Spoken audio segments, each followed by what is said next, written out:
Okay, it's going to be 4-5, so I'm going to start. Whoever joins can join later. Okay. Good evening. Welcome to another edition of Climb Talks. This one promises to be very engaging and insightful because we're going to discuss how to deliver measurable climate impact in sustainable agriculture and land management. Indian agriculture has spent decades optimizing for yield, but that focus quietly ran down the asset underneath it all, which was the soil. Soil organic carbon, the best single measure of soil health and a real store for climate value, has fallen from about 1% to a third of that. And nearly a third of India's land is, as on today's date, degraded. Soil and the trees and the crop residues around it can pull carbon back down and lift productivity. And at the same time, if we can measure it, get it to farmers, then we can pay for it. I have three people on today's panel who are doing exactly this. So please join me in welcoming the first panelist, Rushal Dogra. Rushal is Assistant Professor, Forestry, RPCAU, Pusa, Bihar. Rushal is a forestry scientist who puts hard numbers on something most people talk about loosely. How much carbon a farm actually stores and how you can prove it. His work in Bihar, which turned out to be one of the most interesting places in India to test our question, provides a very nice strata for today's conversation. Rushal, you are the first link in the chain, so we will discuss this with you first, but not before I introduce the other two panelists. The second panelist is Purna Pushkala. She is the CEO of Samunati Foundation. Purna leads Samunati, reaching more than, I think, 30,000 smallholders, farmers. We had a conversation yesterday and 30,000 was the number we discussed through farmer-producer organizations across sustainable agriculture and women's inclusion. If an idea cannot reach a 1-acre farmer, it does not count, is how they look at it. Purna owns the second part of today's conversation. Welcome, Purna. Then we have Proclime's very own Bipin Charles. He's the head of AFOLU carbon projects here. Bipin leads land use carbon projects. His job is the one that makes the whole thing sort of pay for itself, turning a real measured climate gain on a farm into finance that flows back to the farmer. So this is going to be a very interesting conversation. Bipin, thank you for joining us. I know we pulled you in last minute, but this is a very vital conversation to have in order to build the ecosystem. So thank you all for joining us. Thank you for joining us on a Wednesday. I'm going to start with my first panelist, Rushal. Rushal, you measure the work you do, the impact at a farm level. So this is going to be a counterintuitive question, actually. The 2025 ICAR soil study found Bihar soils are in better carbon health than Punjab's because Bihar was never as chemically intensive. Yet Bihar's yields are amongst the lowest in the country, where 9 out of 10 farmers are small or marginal. You have repeatedly spoken to us about small or marginal farmers. What does that tell us about the trade-off between productivity and sustainability, which we all assume is real?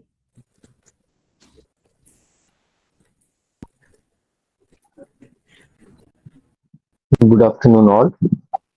So, this is Rushal Dogra, Assistant Professor, Silviculture and Agroforestry. Currently, I am appointed at Pandit Deendayal Upadhyay College of Horticulture and Forestry under RPCAU, that is the Central Agriculture University. So, currently, let me brief about how agroforestry is doing in Bihar and how productivity and sustainability are working in all together. In throughout India, we have around 328 million hectares of land, out of which in Bihar we have 94163 square kilometers of land, out of which most part is under flood-prone region. Also, we have taken it into two categories as North and South Bihar.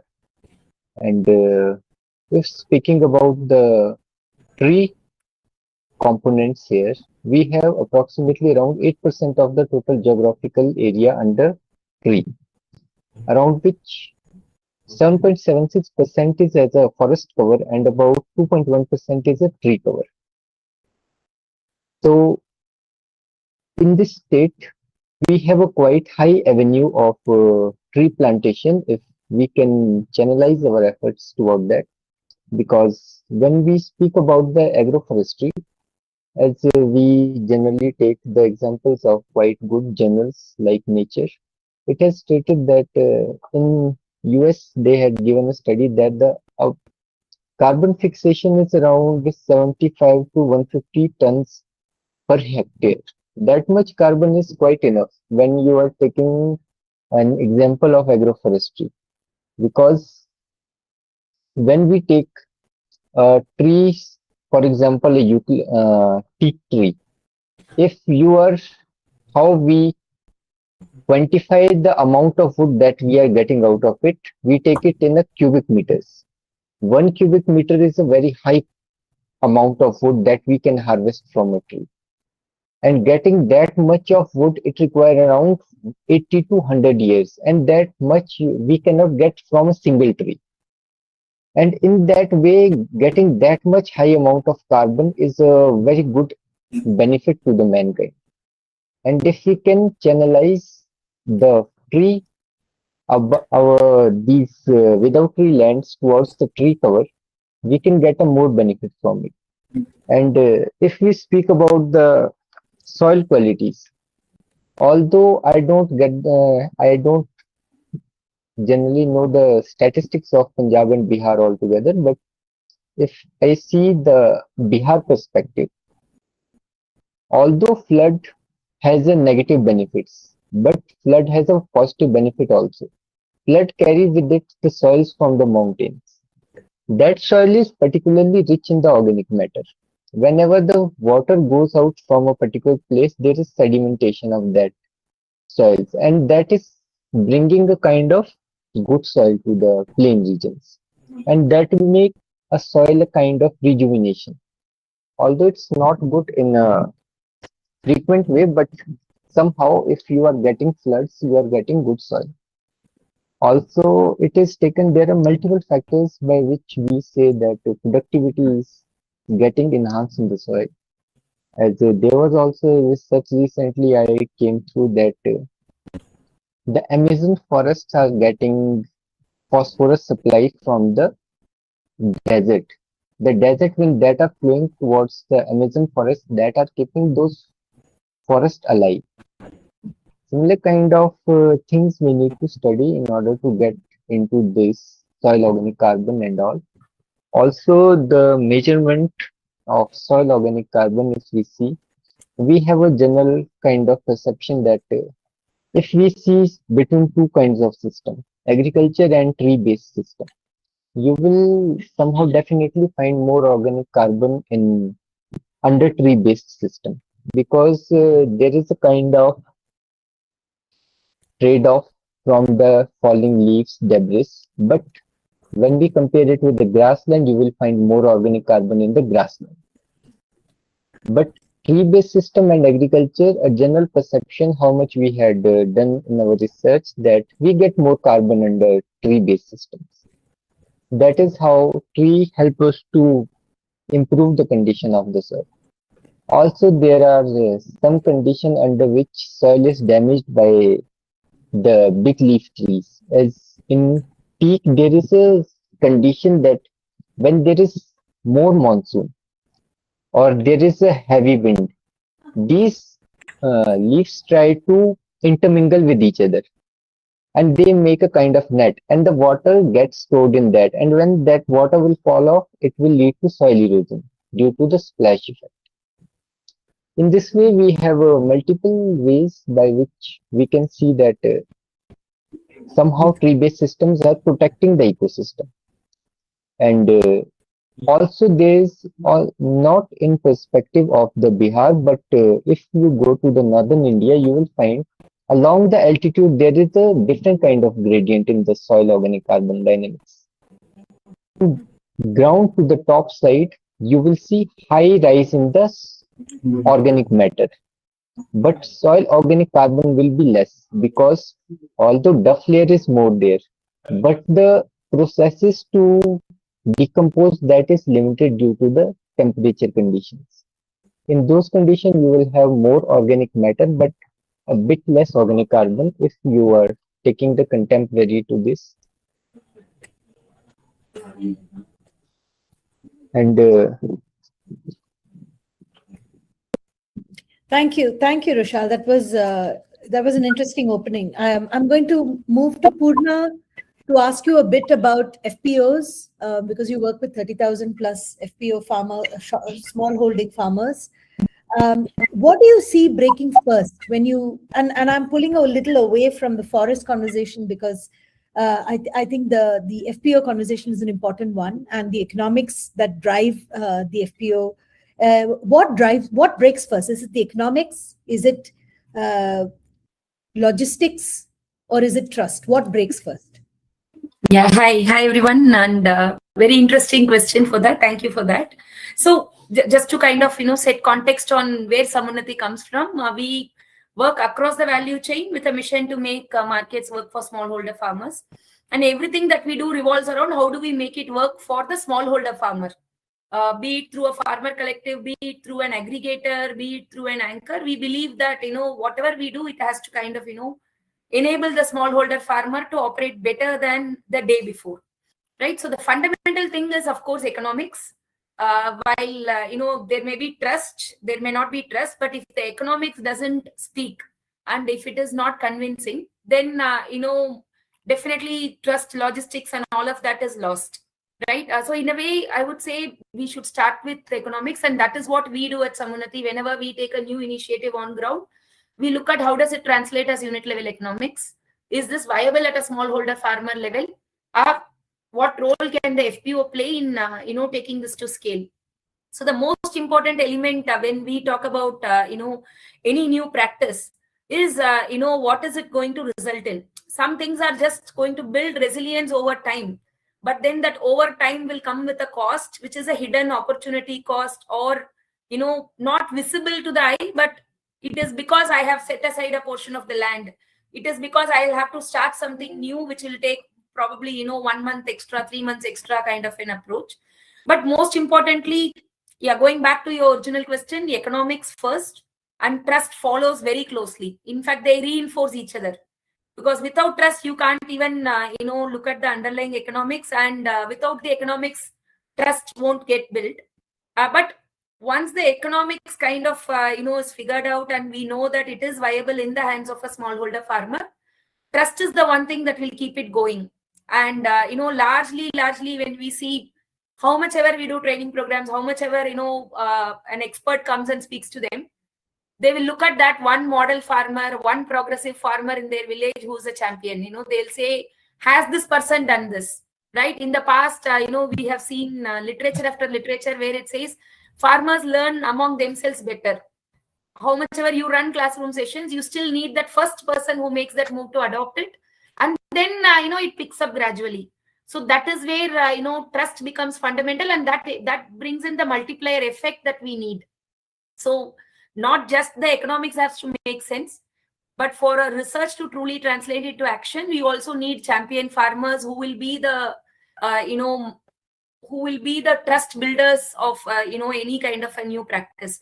And most importantly, one thing that we have observed is that is where the FPO as a layer plays a significant role, because when an FPO comes into picture, they are not just mobilizing all the farmers in their village into one structured mechanism, but they are also proving to be that anchor who can set aside these pilots, who can initiate these engagements, and can actually champion it.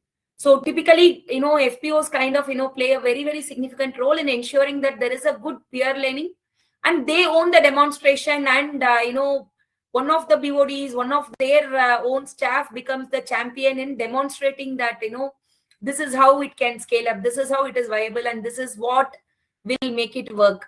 So they learn from there. So for me, I would say once we understand the economics and decode it, and once we establish a model and build the trust with a champion, be it a farmer who is considered as a progressive farmer, or be it one of the FPO leadership members, then there are no barriers. It's all only how do we find workable solutions.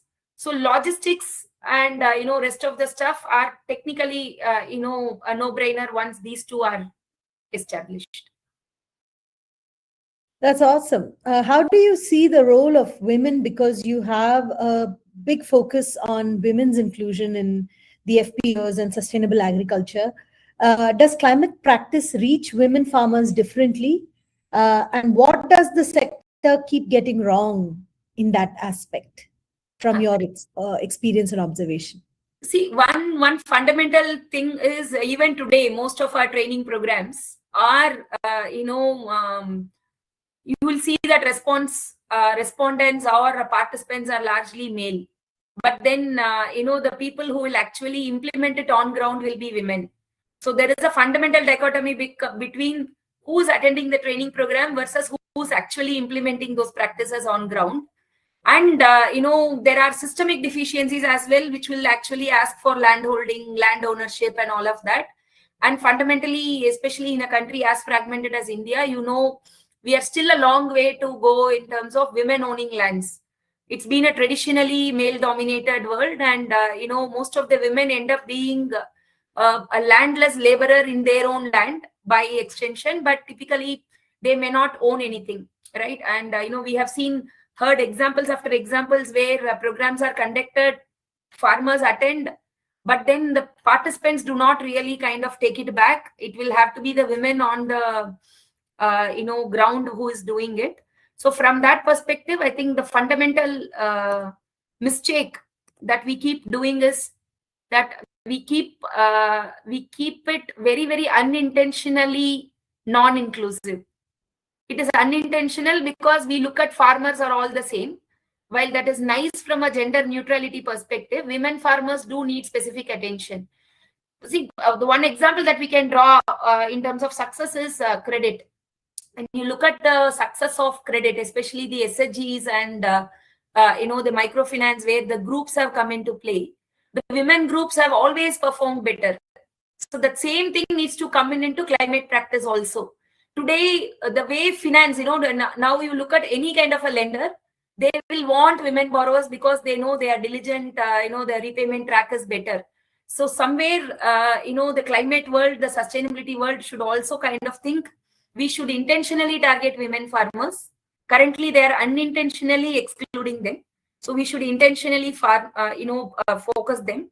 We have built, some programs where especially, around nursery, livestock, and some of the post-harvest, technology adoption.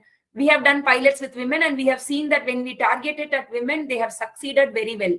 And there is ownership, and the trust gets built because they talk about it among their circles, and then it also kind of has that multiplier effect that I was talking about. Women bring that multiplier effect, and we have seen that work in access to credit, and I'm sure it will work in any kind of a sustainable practice or climate practice as well. So today we just have to figure out how do we make it make the design friendly in terms of being able to recognize the role women play, and what kind of empowerment that they require, be it as part of operating from a farmer collective perspective, or be it as a community leader, or be it just as a women farmer in their own land. I guess that is where we should make a big difference. This is really good. Is there a way that you have created a measurement metric to make this into a hard science versus a estimation? Is there anything that you've already created? No, I guess, see, a lot of this today are very softer aspects than anything which is hard-coded, right? How do you kind of deliver a program in a time that is comfortable for women so that women participants can come? Are fundamental tweaks, right? So as impact numbers, it will take some more time, because most of our initiatives have been hardly 1 to 2 years old, especially when it comes to gender and climate together. But we will be able to show results probably end of this year or early next year, where we are kind of doing one more follow-up on the baseline to see how have they delivered better results. But one thing I can tell is a lot of it is very, very qualitative because what we are talking about is not a change in the way we are, implementing climate practices, more about tweaking it so that, it is relevant for women. Understood. Brilliant. I'm going to hop over to our third panelist, Vipin, who is a proclaimer. Vipin, you are the man that brings funding to AFOLU projects for the smallholding farmer. I want to talk about how agriculture in India is about a quarter of India's emissions, right? Give or take. 24% of India's emissions comes from the agricultural sector. In fact, today there was a data that was shared in our internal group also about how methane emissions exceed a country's size from just the sector. In the simplest of terms, how does a climate game on a farm become carbon finance? And how much of that money actually reaches the end farmer? Bipin, any thoughts? Sure. So thank you for that, Teresa, and good evening, everyone. So definitely, there was recently an article stating that comparatively India has more emissions in agriculture other than any country in the world. So it was like quite surprising and expected as well on the simultaneously at both the sides. Now, since already our co-speakers have spoken about the sustainable agriculture and its benefits, I would say that to do a necessary, in order to mitigate this climate change, or to make a carbon field, carbon neutral or whatever it is, we need different stages of funding. One is pre-fund. When I say pre-fund, we might have to do a feasibility study about what is the current agricultural practices that has been performed in a particular landscape, and then establish some kind of metrics behind it, and and also establish what is the emissions that is happening across these landscapes, and how we can design a project, and at a high level design a project, and then how do we implement it. For example, a suit of farmers might be applying a line, excessive line, and we want to reduce the lime incorporation into the soil, and also they might incorporate some synthetic fertilizers in a very beyond the prescribed limits. Sometimes I would see that I've seen that in the field. So we'll have to reduce the synthetic fertilizer and replace with organic fertilizer. So to do all these studies, we need a pre-funding, which ideally comes from the project developer who is initiating the project.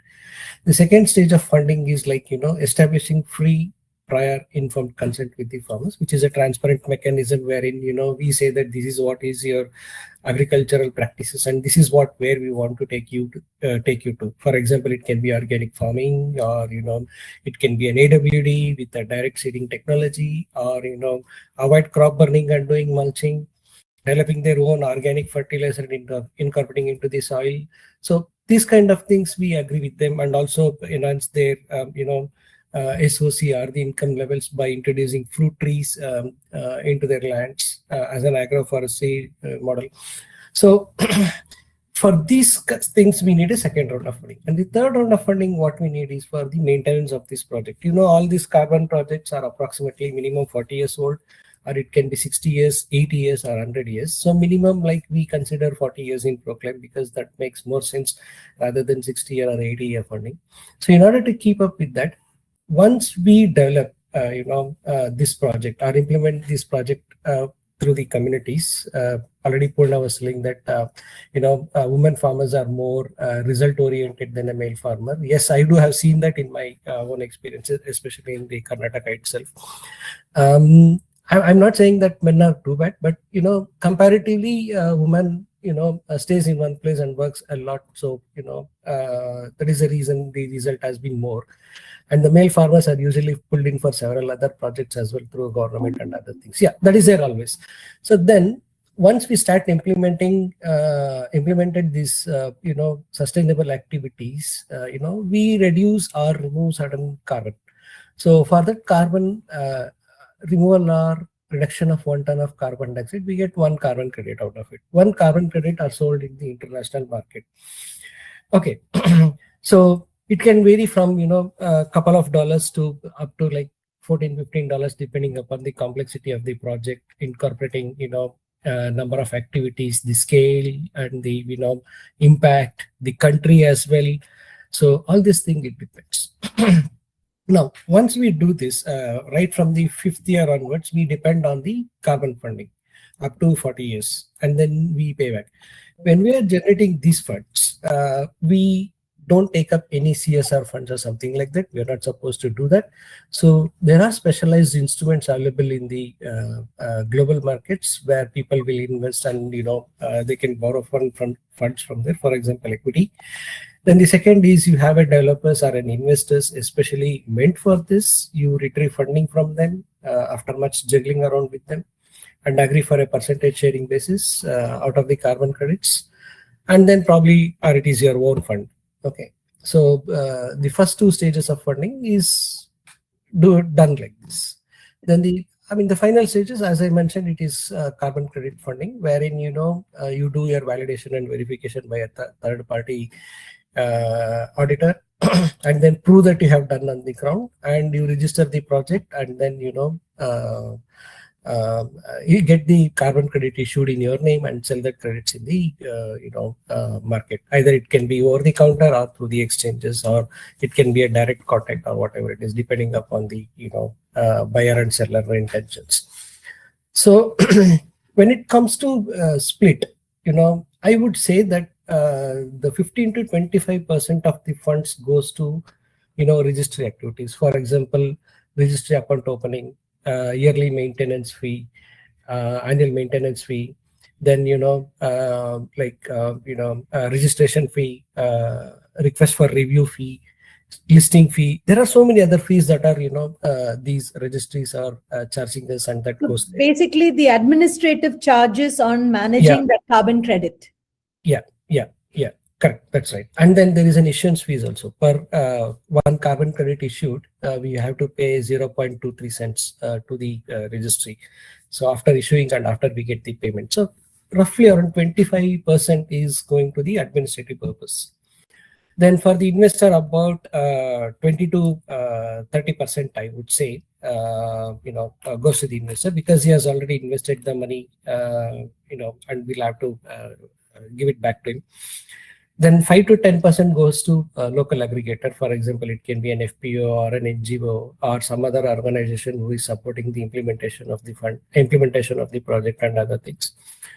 And the remaining, roughly about 40 to 70% will actually, after the minusing the expenditures, roughly around 40 to 70% goes back to the farmers.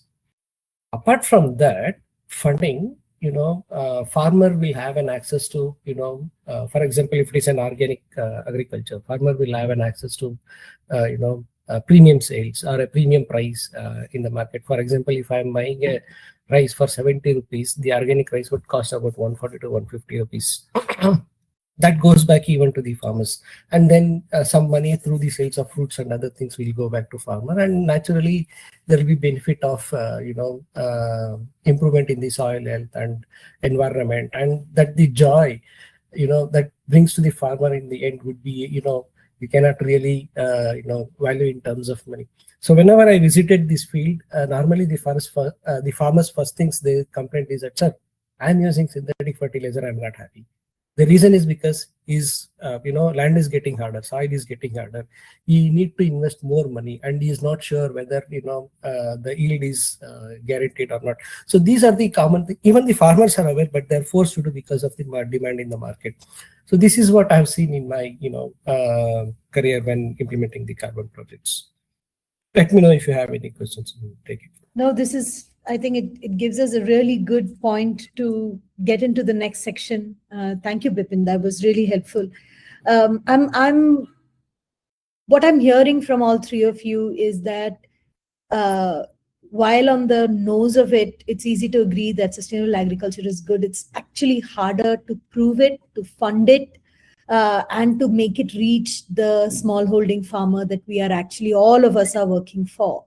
especially when you see the breakdown of the payment cycle that comes back to a farmer, which Bipin just broke down. So I have pointed questions for each one of you. I'll start with Rushal again. Rushal, actually, I would like you to also show us the work you're doing with the Central Agricultural University, which you showed us yesterday, which is your ecosystem and the illustration of the ideal best practice. Across your practice, what you study, agroforestry, residue management, nutrient use, which you were referring to, how much of the yield and carbon benefit is genuinely proven for Indian smallholder conditions? And where should we collectively still be skeptical is the question I have for you.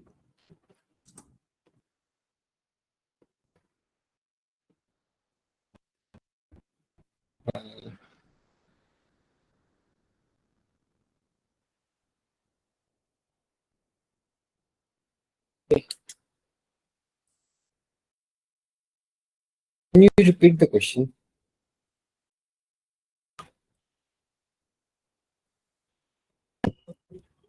Sure. The question is, across all the practices you study, which is agroforestry, residue management, nutrient use, how much of the yield and carbon benefit is genuinely proven for Indian smallholder conditions? And where should we still be skeptical as a collective right now?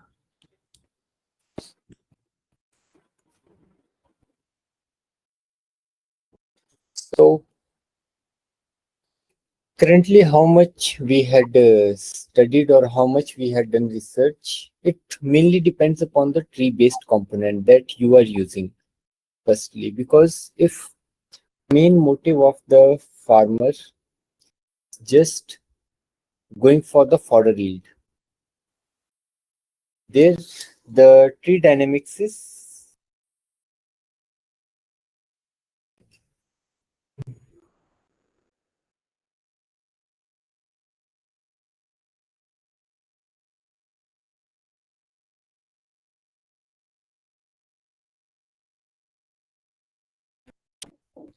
now. Sorry for this. We had some different meetings also, so we currently what happens that when we speak about these systems, if we have tree with more rotation age, the tree with the rotation age of 40 years, 50 years, 60 years, the carbon output will get very high, as the biomass may vary from 80 to 200 megagram per hectare. Approximately carbon, we take it as a half, that around 20 to 80 megagram per hectare, around that much of carbon it might yield.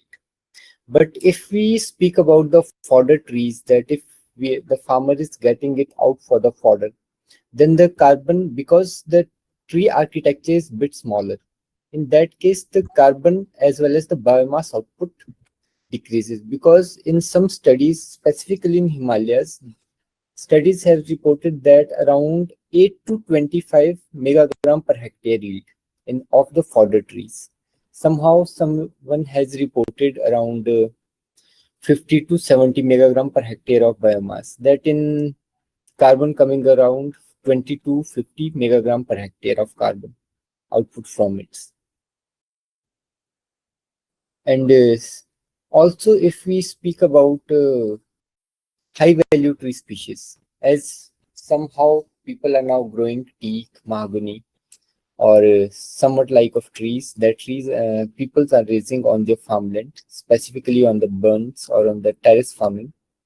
In them, depending upon the number of trees they are raising, the carbon output will increase, as it might go from 5 to 50 megagram per hectare, depending upon how much trees they are keeping at the time of rotation, not annually, because the annual growth is a bit less in these species in comparison to the fast growing species such as poplar, eucalyptus, which are putting a very high biomass per hectare basis per year.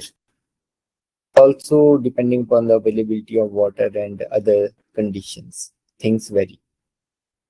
There are many species which are going well in one climate and but not going in other. As we are currently studying about the salix, we are working on a project on salix.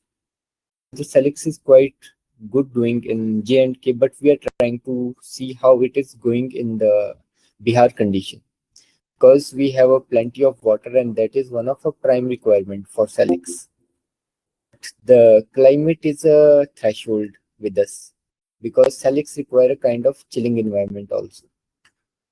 Although we have around 1 to 2 months of winter season, not winter, but low temperature condition, but we are studying. Currently, we have that trial at a nursery stage.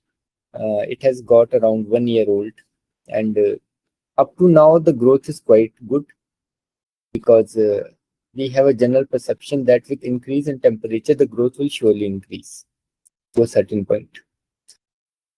It might change the property of the wood. The wood will behave because somehow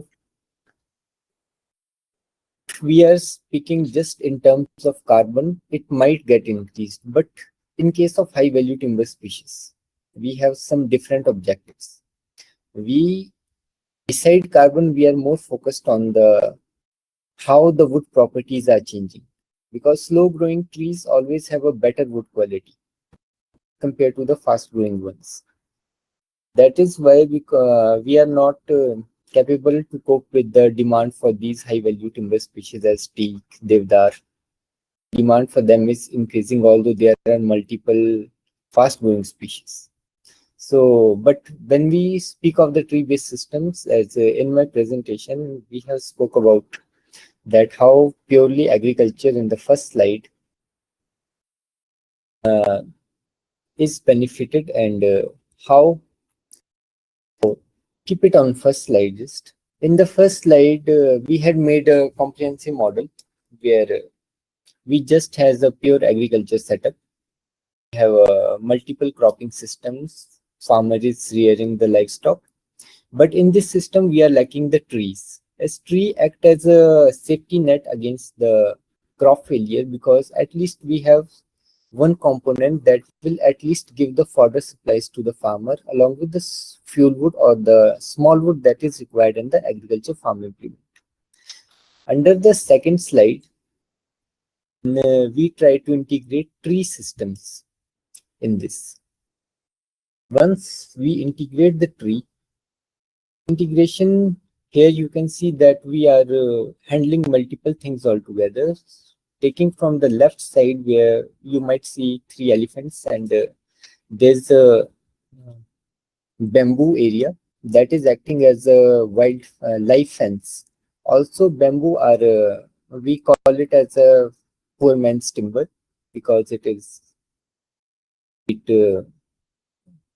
strengthy, and it can be used for multiple purposes. And currently, multiple works are being done with the bamboo and the bamboo architecture.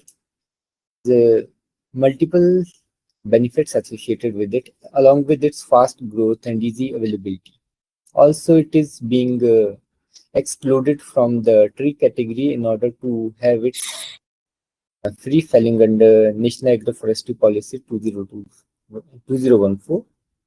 And after that, we have portrayed a model where in between the rows of trees, we are planting the crops. This kind of system are beneficial owing to the shade effect as well as the addition of the nutrients from the tree systems or the tree based component.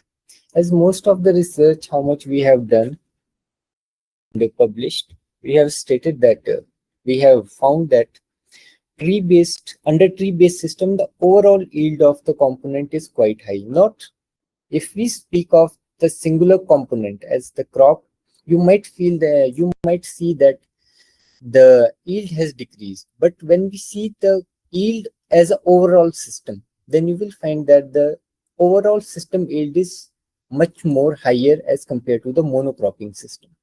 Because when we take out the economics of the tree, the additional income kind of surpass the loss that we have got from not going with the monocropping system. Along with that, there is the additional livestock system integrated with it, as most of area in our country is facing the fodder shortage, and the shortage can be fulfilled only by meeting it at the farm level, getting a fodder, nutrient-rich fodder at the farm level itself, because we are also the leading producer of milk in the world, with a per capita availability of around 490 or 473 gram capita. That is quite high as compared to the FAO average of 273 gram per person or the per capita. So we need to look at this aspect also, because this is a quite profitable enterprise. When nothing is available, farmer is taking a quite high amount of money from the livestock component itself. Also, one of the important things to notice is that in order to get high yield of high milk or broad purpose yield from the livestock, you need high protein rich fodder. For that, we need to get high CP value, crude protein value from the fodder. That we need to plant more nitrogen fixing trees or the high CP rich fodder.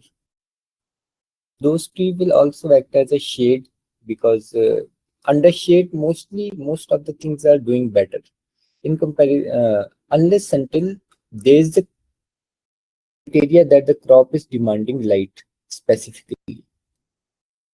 After this, we have some in the next slide we have a specific benefit associated with we have outlined the benefit associated with this comprehensive model, that how we have made the wildlife management. There's mechanization done, soil health is improved under these systems. We have regenerative agriculture, crop is diversified, integrated farming, and soil and water engineering component. These are just for a high value model that we had made for one of our research. After that, we have outlined one specific system in the next slide, in which we have marked that how this was just planned for the cold desert ecosystem that was demanded from me for elsewhere, where we have stated that how a cold desert ecosystem should look like. And there are multiple people doing this kind of practice, specifically in Lahaul and Spiti area. And the per capita income is quite high there, specifically from pea and apple based systems. They are even selling, although it is not on the paper or not in the fully documented state, but there's a speculation, or there is a farmer stating that they are getting around 10 lakh per year benefits or like that from the selling of the pea. And apple based system, approximately per hectare basis, if you have a HD high density apple systems, there you can get around 10 to 15 lakhs per hectare returns at a minimal scale from a high value orchard. And these kind of system are quite self-sustaining, because you have multiple outputs. If one of the output will fail, definitely you will get something from the other. You will sustain somehow to the next season. I'm going to put a pin here, Rushal, because I think you've brought us to a very interesting point, and I want to toss this to Purna. Purna, my question is, how do you make the numbers work at an FPO level? What makes climate smart practice actually stack up for a farmer as on date? And where do we still need subsidies in order for a farmer to survive? Do you have any thoughts on that? So I think, now here we are understanding the benefits from whatever, Rushal has shown us. And the earlier discussion where there was a cost breakdown, right? So we saw that, there are several elements which are coming into play when it comes to, these initiatives, and especially where we are talking carbon projects and farmers reaping those benefits. But today, for a smallholder farmer, it is a business decision, right? Carbon and everything comes later. So there is a huge upfront topics that they need to be looking at, which is where, my point on unit level economics becomes even more relevant. They will be looking at, okay, what is it going to do for me here and now? Is it improving my cash flow? Is it reducing my cost? Is it, giving me access to a better market? the carbon income is not the top of the mind priority, because that is still yet to be proven as a cash flow for them.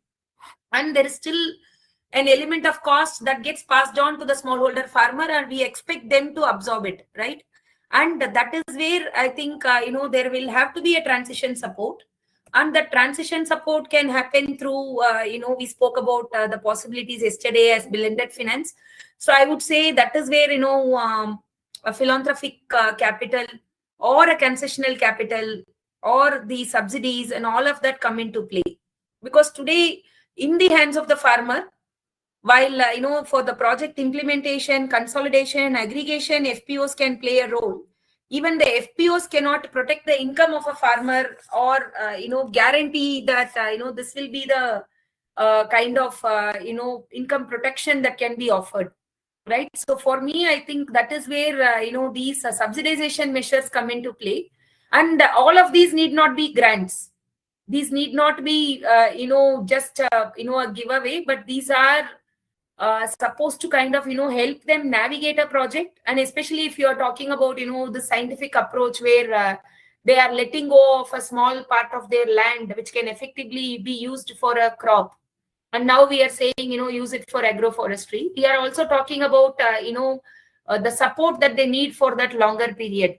And it is not just for maintenance, it's also monitoring. It's also ensuring that, the upkeep is taken care of. And, while we are talking about, fruit bearing trees, about 3 years kind of a timeline, there are also multiple options where, it can go beyond the 3 years.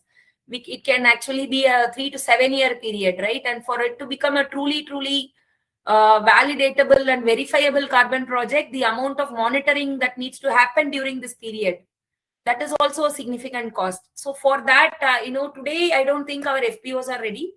And that is where, to kind of make this commercially sustainable, there will have to be some kind of a transition support. And this support should be in such a way that it doesn't affect the unit level economics. This should be on top of the unit level economics, so that the income in the hands of the farmer is protected and is stable. So I would say all these benefits make sense only when we are able to solve for that very, very, transition period, which could be anywhere from a year to 3 years, depending on, what we are talking about as the climate practice that we want to kind of showcase and demonstrate. This is fantastic. I think this helps. And, I'm just going to ask Bipin, in half a minute, talk to us a little bit about additionality. The problem that we're talking about is different from additionality. We're talking about the initial OPEX that you need to set up a project to be able to deliver on the produce, and the the entry barriers of finance, or the entry barriers of being able to see a project through. However, when a project is ongoing, especially in an SALM project, or in the construct of what we are talking about, additionality plays a role with the carbon credit. So could you just talk to us for half a minute on additionality and the tenets on which additionality is built into a project? Bipin, you're on mute.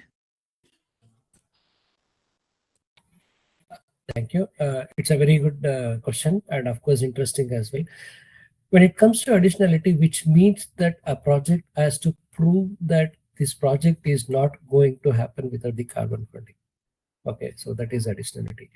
Already in my previous, round one, have clearly mentioned that we cannot observe, the CSR fund or any other sorts of fund. The carbon funds are especially dedicated for that, and we need to use that mechanism to access the carbon funding. For example, equity instrument or a green bond, or other investors pitching in and showing interest in the environmental aspects, in the climate change mitigation and so on. And especially these carbon projects are built for profit. Let me be very honest.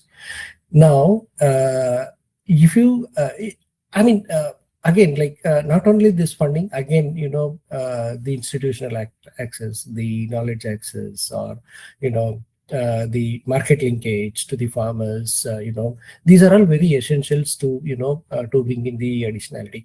For example, we have organic policies built across everywhere in the states of India, but who is actually guiding the farmers in the actual real world scenario.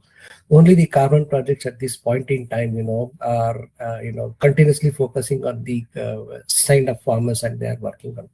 This is what the additionality means. When we take care of this additionality very well, which means the carbon project is successful, and already few projects, one in India and one in Africa, has already proven that the carbon funding is beneficial for the farmers. Yeah, thank you. So Bipin, I'm going to take that as your roundup point as well, because what you're basically saying is that additionality is going to be that lever that is going to help a farmer choose a climate smart solution. I'm going to go around the table and then we will close out. I would like to know your thoughts on what is that one thing from what we've discussed today, Rushal, starting with you, that will make a farmer choose climate smart practices over traditional practices. Rushal.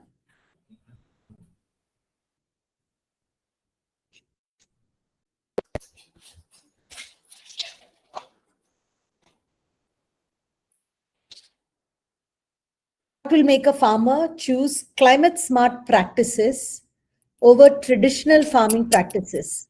What is your closing statement? One line that you would like to leave us with. So you want to take climate smart practices over traditional systems. How will you get a farmer to choose climate smart ecosystems? What is that one thing you want to leave with today? For that, we need to let them be aware about the benefits that they would get from it other than their existing practices. Also, we need to study that whether the traditional ones are not getting the things that we are giving them in the climate smart practices. Because also there are somewhere traditional practices that are doing quite well as compared to what we are trying to give them. As there is such an example in Himachal Pradesh, there is an area, Dodra Kwar. It is quite well known for that kind of practice. You will see that people are still using, raising only millets. They are just raising millets on their farm, on their field with apple only. Apple plus millet, there is quite complex systems. They are kind of orthodox with the system. They don't want to change that system. Also, there is a benefit associated with those systems because the income is quite high. As compared to other systems, they will not get that much income that they are getting from that particular system. That way, we need to make a kind of balance, whether we can change the existing system into a climate smart system, that we should do something there only that can be incorporated in practices. Also, it depends upon the area where we are focusing, because the area where that is practically not accessible for about 3-4 months because of the snow. In that case, you will need some different kind of practices. And in plain area where we are accessible to multiple market or multiple chains, there we can get farmers in a more handy way to adopt our practices, specifically making them aware about a kind of modern tech farming. We have such kind of system available because farmer will take more readily that system that is doing well in particular area. Purna, what do you feel? Do you think this is something from your on-ground experience? Do you feel that farmers would agree? Do you have any thoughts? Same question to you. Yeah, I think I will still hold on to the same point. A farmer is not going to look at environment and sustainability as their priority. It has to make economic sense. So as long as we are able to make the transition period low cost and protect their income, and also show them that the first season is profitable.